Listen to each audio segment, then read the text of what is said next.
My name is Greg Stevens. Ladies and gentlemen, the winner, Greg Stevens. Everybody knows me as Moon. I'm from the east side of South Central LA. Greg, congratulations. Thank you. Thank you very much. He is very tough, just as I thought he would be.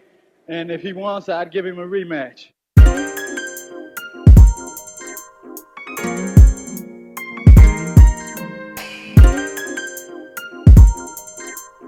I was born and raised over there, 83rd and Hooper, before Drew was even built. Went to Drew, went to Fremont, got kicked out of Fremont, went to went to Southgate. Me and Raymond Burns was the only two brothers at Southgate at the time. Where was Raymond Burns from? Raymond Burns he wasn't really claiming Avenue, but he lived right over there off 80. I think it's Second and what's that little street where St. Malachy's is? You know the street with St. Malachy's? Naomi. Yeah. He lived right up there by it was a liquor store on 82nd and Central at the time, and he lived right in that area. Pookie Ambrose was his younger brother, and so he was from the area, but I noticed on one of the Raymond Burns documentaries where, he had mentioned that Raymond was one of the only people that wasn't afraid of Craig. There was a lot of people over there who wasn't afraid of Craig. My brother, Buzzard, rest in peace, broke Craig's front tooth out when we was teenagers. Eddie Miles, I don't know if you heard of him, Gilbert Pop's brother. It was a lot of people over there that, like I say, they was fighters. They had guns then, but now I tell most of these youngsters, you a coward. It's on your birth certificate because you're afraid to fight. There's nothing wrong with fight. If you would have that same attitude with the man that really hates your guts, them Klansmen or the police, I could see it. But the first thing a nigga say is, I'm gonna kill that nigga. You see what I'm saying? But I think it's our job to try to wake the youth up because they don't have no guidance. It's a lot of shit we as black people do to ourselves that we gotta stop. We can't look to the white man for it. You see what I'm saying? What was the Avenues doing when you was coming up? Fighting, going to different dance. They had house parties at the time where you could go pay 25 cents and get in, or record hops or, things like free skating at Sportsman Park, stuff like that. And, we would go, a group of us, and if it was any beef, we would fight it out. Did the youngsters in the neighborhood look up to the Avenues? I assume so, I guess so. How about the Slausons? The Slausons was in that area.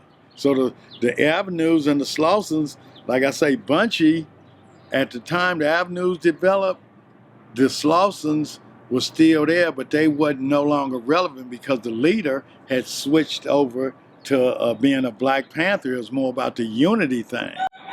And once they killed him, that's like I say, when all the unity used to be able to walk to different areas, where now you got people on one side of Central that may have a relative on the other side of Central say, I can't go there over there because blood's over there. And I live in the Crip area. And y'all went to school together, y'all relatives. But it wasn't like that doing it. If you went over there, you might get in a fight with somebody.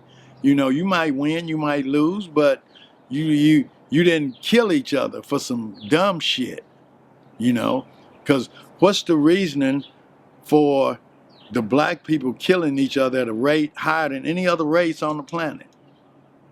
Because I'm gonna tell you, I already know we taught a self-hatred here in America to hate ourselves. That's why you see the Michael Jackson nose and the lightning and all that. But we taught to hate ourselves in America. We quick to say, oh, I'm going to kill that nigga. But when the police come, them real killers, you ain't shooting it out with him. Or you ain't going to them neo-Nazi rallies and killing them. Or the Klan, you ain't doing that. And You see all our gangs fighting one another, Crips, Bloods, whatever, fighting one another, but you don't see the neo-Nazis fighting the Klan or the Nazi lowriders fighting the skinheads. They all united as one against us. But that's the government's plot. That's their kids. That's their offspring. And that's the real agenda of America. It's not equality. That's some bullshit they preach to keep us in line. It never has been about equality here in America for the black man. Mm-hmm. Oh, and you and Raymond became friends? Yeah. He was part of the clique. We wasn't as close as he was, I guess, to some other people over there, but we was cool. One of the guys over there was telling me about a time me and Raymond almost got into it over Bear, because I was closer to Bear, Teddy Bear, and Bob. I was closer to them because I knew them longer. What was your age difference between you and Raymond? We was the same age. Okay. Because I was born in 53, January of 53. Okay, he was August. Yeah. So I was a couple of months older. 7 months. Yeah. So tell me about when y'all went to LP.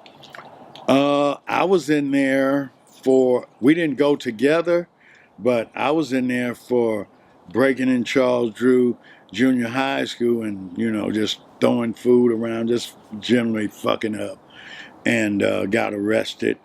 And I don't know what Raymond was there for. And Victor Adams, there's a guy named Victor Adams that stayed on 87th and Central. Used to be a Kentucky Colonel Chicken there years ago. But he stayed over in that area on the blood side of Central. But it wasn't Bloods then. It was just, he was part of the clique. And me, Raymond, and him were in there. We wasn't in the same unit, but I remember seeing them in there, and a riot started. I don't know who started it, if Raymond started it, but we was all involved, and I wound up getting transferred, I think, to Lake Street, downtown juvenile hall or something, and got out and just continued doing what I was doing. I never really learned nothing at school for us other than to read, write, add, and subtract. Did you go to Drew when Raymond Washington was there? Yeah, I went to Drew. I went to Drew when Drew first opened. Not when it first opened, because I was too young then, because I was going to Russell. But as I say, right next to Russell, it was a field. Drew was a field. We used to go in Drew as kids and have rock fights with the people from Watts, over there where the train tracks go across Compton Avenue, and we used to have rock fights with people over there and grown-ups, and, when they were building Drew, we'd, hot wire equipment and ride around on it, and, white people chasing us, and, just as kids, we didn't know that was part of fun, throwing rocks at cars and that type of shit, but like I say, everybody, you would fight somebody. We would, at that time, if we would go to Southgate or Huntington Park, which was all white, and once they start chasing you in Huntington Park or Southgate, once you pass Alameda, you were safe.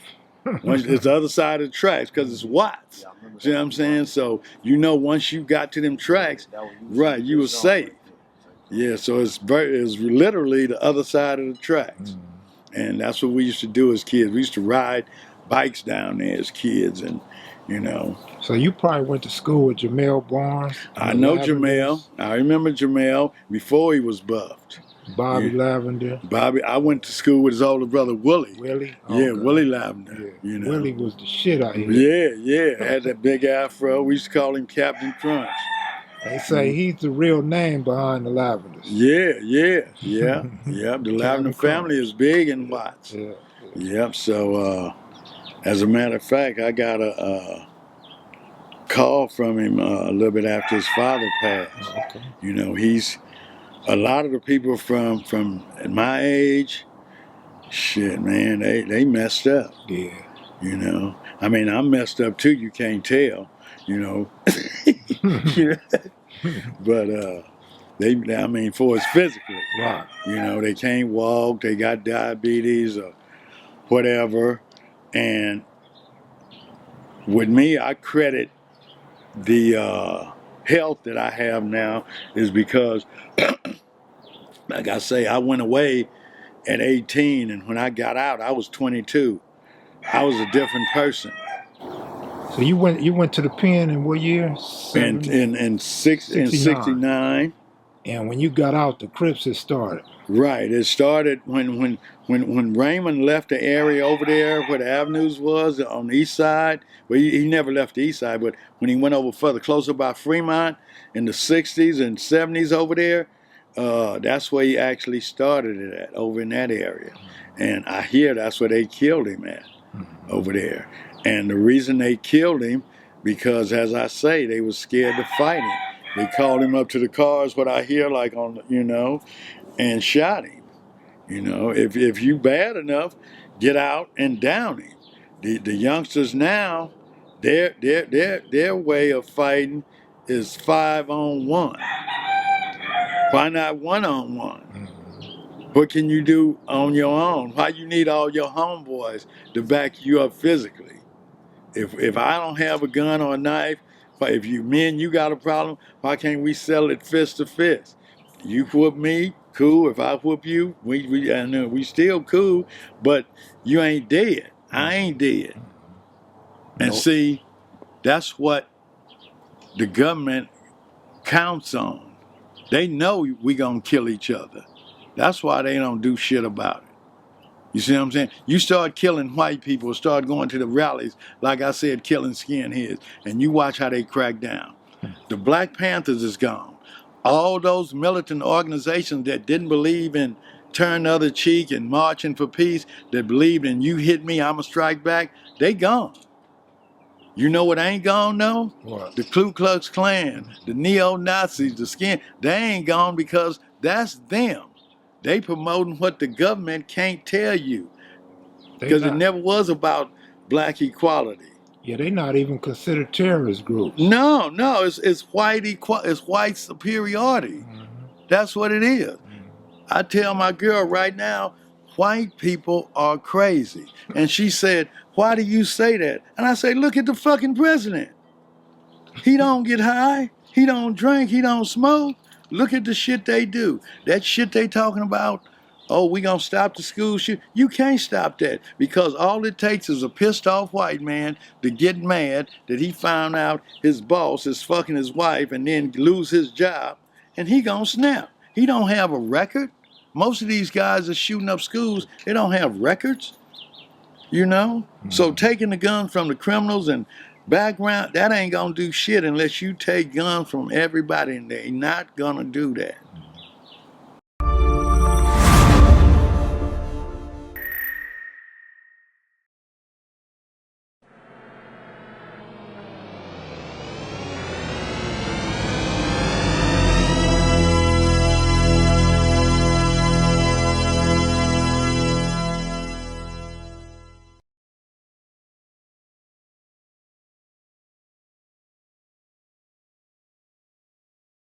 Show me that belt.